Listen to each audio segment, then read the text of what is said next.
బడ్జెట్లో ఎక్కడ తప్పు ఉంటే అక్కడ పాయింట్ టు పాయింట్ చర్చించాల్సింది పోయి చెలో అసెంబ్లీ వల్ల మీరు సాధించేది ఏమైనా ఉందా? రాజకీయంగా హంగామా చేయడం తప్ప అనేటువంటి విమర్శలు. రోజా గారు యా. నమస్కారం. మీకు అదేవిధంగా ప్యానలిస్టులకి రాజ్ న్యూస్ ప్రేక్షకులకి గుడ్ ఈవినింగ్ అండి. ఇప్పుడు భారతీయ జనతా పార్టీ ఏ కార్యక్రమం చేసినా ప్రజల దృష్టితోటి ఆలోచన చేస్తుంది, ప్రజల దృష్టితోటి మేము ముందుకు వెళ్తాం. మేము వ్యక్తిగత ఎజెండాలు పర్సనల్ ఎజెండాలు లేవు. రోజా గారు మీకు చిన్న ఉదాహరణ చెప్తాను. ఈ రోజు జరిగిన హైకోర్టు విచారణ సందర్భంగా ఫైనాన్స్ సెక్రటరీని వ్యక్తిగతంగా హాజరు కావాలని చెప్పి 4 నెలల క్రితము హైకోర్టు ఆదేశించింది. కారణం తెలుసా? మిత్రులకు తెలుసా కారణం? కాంగ్రెస్ మిత్రులకు తెలుసా? 2 సంవత్సరాల నుంచి విశ్రాంత ఉద్యోగులకి వారికి ఇవ్వాల్సిన బకాయిలు చెల్లించలేదు కాబట్టి 4 నెలల లోపల మీరు బకాయిలు చెల్లించాలి అని చెప్పి ఆర్డర్ ఇచ్చిండ్రు. ఆర్డర్ ఇచ్చిన తర్వాత వారు చెల్లించకపోతే కోర్టు ధిక్కరణ కేసు వేసిండ్రు వాళ్ళు విశ్రాంత ఉద్యోగులు. దానికి కూడా హాజరు కాకుండా ఈరోజు అసెంబ్లీ ఆ సమావేశాల నెపం చెప్పి హైకోర్టులో హాజరు కాకపోతే మేము అర్ధరాత్రి వరకు కూడా హైకోర్టు మీకోసం తెరిసే ఉంటది, ఈ రోజు ఎట్టి పరిస్థితుల్లో మీరు వ్యక్తిగతంగా హాజరు కావాల్సిందే, తమాషా చేయకూడదని చెప్పి ఈ రాష్ట్ర ఫైనాన్స్ సెక్రటరీకి ఆదేశాలు ఇవ్వడం అయింది. ఒకవేళ మీరు వ్యక్తిగతంగా హాజరు నుంచి మినహాయింపు కావాలనుకుంటే ముందే నోటీస్ ఇవ్వాలి కోర్టుకి. మీరు కబుర్లు చెప్పకండి, మిమ్మల్ని తీసుకొని వచ్చే ఏర్పాట్లు కూడా చేస్తాం, అవసరం అనుకుంటే మిమ్మల్ని అరెస్ట్ చేసి కోర్టు ముందర నిలబెడతామని చెప్పి ఫైనాన్స్ సెక్రటరీకి తాకీదులు ఇవ్వడం జరిగింది హైకోర్టు ఈ రోజు. ఎందుకు ఇచ్చిందండి ఈ దుర్భరమైన పరిస్థితి? ఈ రాష్ట్ర ప్రభుత్వానికి ఎందుకు వచ్చింది? ఇప్పుడు గ్యారంటీల విషయం పక్కన పెడతాం రోజా గారు. విశ్రాంత ఉద్యోగులు తమ డబ్బులు దాచుకున్న పాపానికి ఆ డబ్బులు మీరు తీసుకొని ఎంజాయ్ చేస్తా ఉన్నారు, పక్కదారి పట్టించి దారి మళ్లించి ఆ నిధులని. 19,000 కోట్ల రూపాయలు మేడం, 1,000-2,000 కోట్ల రూపాయలు కాదు, 19,000 కోట్ల రూపాయలు విశ్రాంత ఉద్యోగులకి వీళ్ళు బకాయిలు పడ్డరు. 700 కోట్ల రూపాయలు రిలీజ్ చేస్తామని చెప్పిర్రు నెల. ఎందుకు చేయలేకపోతున్నారు? 2 సంవత్సరాల నుంచి దద్దమ్మ ప్రభుత్వం కాబట్టి. ఇంతకుముందు చెప్పిండు కదా మిత్రుడు, దద్దమ్మలు అని మాట్లాడిండు కదా. ఈ ప్రభుత్వం దద్దమ్మ ప్రభుత్వం కాబట్టి చేష్టలుడికి చూస్తా ఉంది, ఆ ఉసురు పోసుకుంటుంది విశ్రాంత ఉద్యోగుల డబ్బులు దాపెట్టుకొని. చనిపోతున్నారు మేడం విశ్రాంత ఉద్యోగులు. సమయానికి వైద్యం అందక, డబ్బులు లేక, వైద్యం చేయించుకునే స్తోమత లేక వారు చనిపోతున్నారు. కొంతమంది ఆత్మహత్యలు చేసుకుంటున్నారు.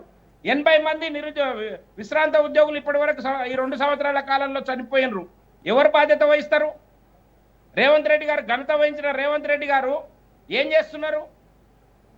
బడ్జెట్ ప్రవేశపెట్టిన తర్వాత మేడం ఈ ఆర్థిక సంవత్సరంలో 2025-26 ఆర్థిక సంవత్సరం లోపల కేవలం 9 నెలల కాలం లోపల 69,000 కోట్ల రూపాయలు అప్పు చేసింది ఈ రాష్ట్ర ప్రభుత్వం. నిస్సిగ్గుగా బడ్జెట్ లో ప్రకటించుకున్నారు 1,00,000 కోట్ల రూపాయలు అప్పు చేస్తాం ఈ సంవత్సరం అని చెప్పి బడ్జెట్ లో ప్రకటించుకున్న ప్రభుత్వం గొప్పగా. కానీ మేము అప్పులు చేసే 1,00,000 కోట్లు నిరుద్యోగ భృతి ఇస్తామని చెప్తా ఉన్నారా? లేదనుకుంటే 2,500 రూపాయలు పెన్షన్ ఇస్తామని చెప్తా ఉన్నారా? వృద్ధులకి 4,000 రూపాయలు ఇస్తామని చెప్తా ఉన్నారా? ఎందుకు చెప్పలేకపోతున్నారు? రైతు భరోసా గురించి ఇంత గొప్పగా చెప్తా ఉన్నారు. 3 రైతు భరోసాలు ఎగ్గొట్టిన ప్రభుత్వం ఈ ప్రభుత్వం. రైతులకు బకాయి ఉంది ఇప్పటికీ. ఏం మాట్లాడతారు? ఒక్కటంటే ఒకటి. ఈ ప్రభుత్వము పోయినసారి బడ్జెట్ ఏ విధంగా ప్రవేశపెట్టిందో అదే విధంగా బడ్జెట్ మళ్ళా దాన్నే డేట్లు మార్చి మళ్ళా చదివిండు బట్టి విక్రమార్క గారు వచ్చి. ఏం కొత్తదనం ఉందండి?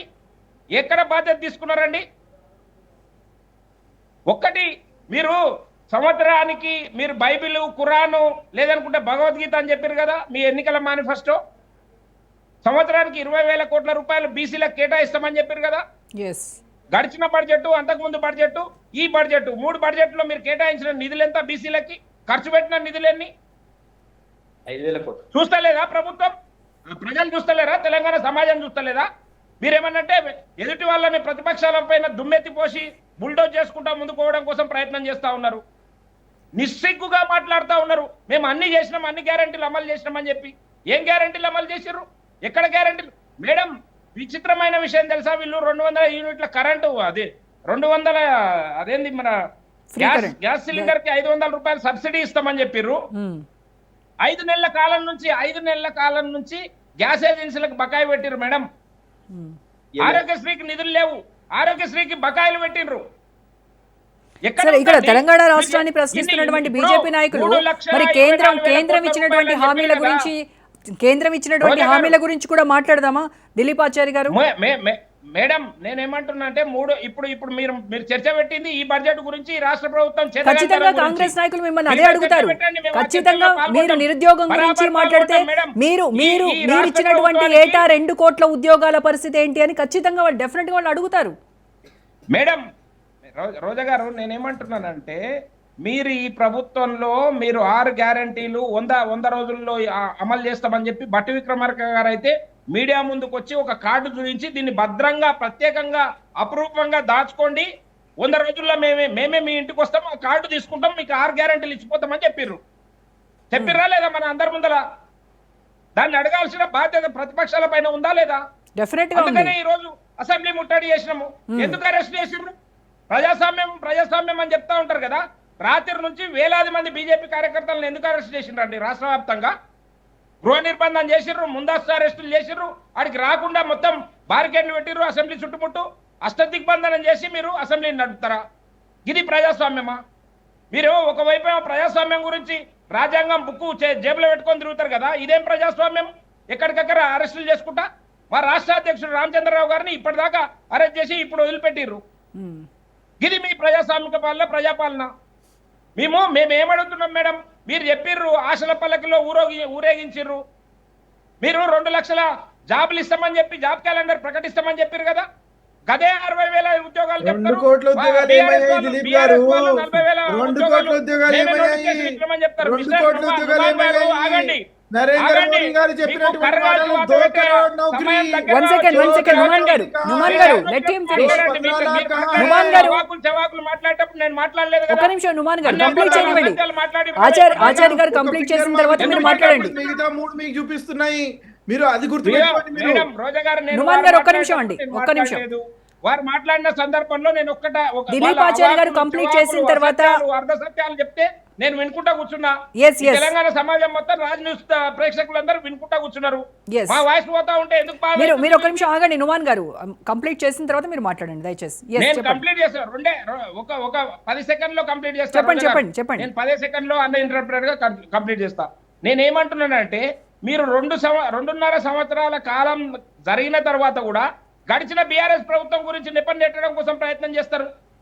అరే ఇంకా మీరు ఇప్పుడే ఏమైనా ప్రాథమిక దశలో ఉన్నారు అధికారంలోకి వచ్చి వీరి మీద నెట్టి మేము ఇంకా తప్పించుకోవడం కోసం చూస్తున్నామని చెప్పి మేం కాదు కదా, హైకోర్టు కదా మీకు చెప్పింది, చివాట్లు పెట్టింది. ఇవాళ మీ ఫైనాన్స్ సెక్రటరీ ఎందుకు దొంగలాగా పోయి ఆడ నిలబడాల్సి వస్తుంది చేతులు కట్టుకొని హైకోర్టు ముందల? ఈ ప్రభుత్వం చేతగాంతనం వల్ల. అవునా కదా? విశ్రాంత ఉద్యోగులకు ఎందుకు ఇయ్యరండి డబ్బులు? మీ జాగిరా ఏమన్నా? వారు దాచుకున్న డబ్బులు ఎందుకు ఇయ్యరు? దానికంటే మేము వచ్చింది, మీరు కొత్త దానికంటే నిధులు లేవు. వారు దాచుకున్న డబ్బులు ఏమండి కొర్రమర్రా అని మొత్తుకుంటారంటే వారికి ఎందుకు డబ్బులు ఇస్తలేరు?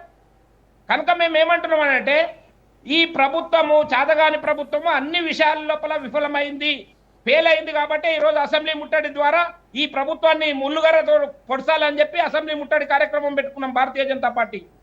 కనుక అది తెలిస్తే మొత్తం ఉవ్వెత్తున తరలి వచ్చి వేలాది మంది కార్యకర్తలు లేకుంటే ప్రజలు స్వచ్ఛందంగా అసెంబ్లీ ముట్టడిలో పాల్గొంటే మాకు ఎక్కడ చెడ్డ పేరు వస్తుంది అని చెప్పి ఎక్కడికక్కడే అరెస్టులు చేస్తున్నారు. గడిచిన రాత్రి నుంచి అరెస్టులు మొదలు పెట్టారు మేడం.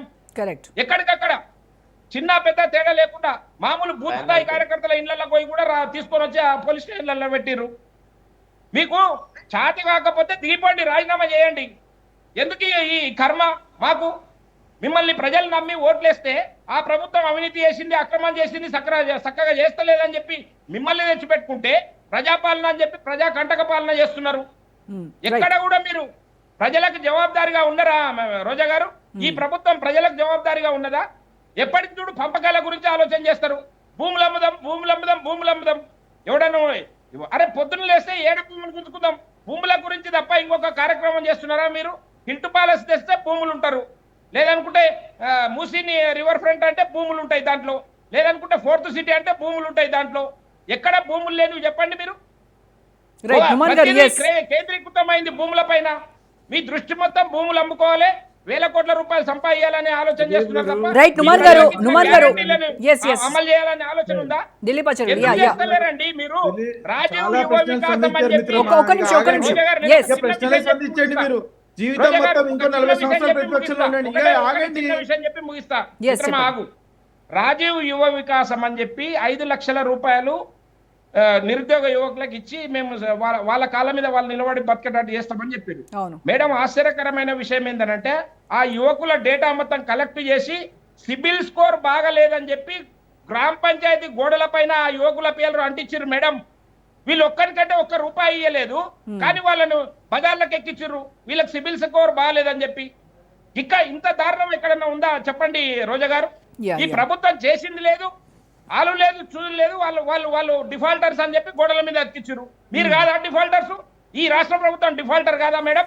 కరెక్ట్. నేను సూటిగా అడుగుతున్నా, ఈ Yes. రాష్ట్ర ప్రభుత్వం నుమాన్ గారు, నుమాన్ గారు, you should answer. డిఫాల్టరా కాదా? Yes, ప్రజలకు yes. ఇచ్చిన గ్యారెంటీలు అమలు ఓకే చేయలేదు. ఓకే దిలీప్ ఆచార్య గారు ప్లీజ్ మీకు యా చెమటలు పెడుతున్నాయి దిలీప్ గారు, జర రిలాక్స్ గా అండి. ఒక గ్లాస్ వాటర్ తాగండి. మీరు చాలా ప్రశ్నలు అడిగారు, అన్నిటికీ సమాధానం చెప్తాను నేను.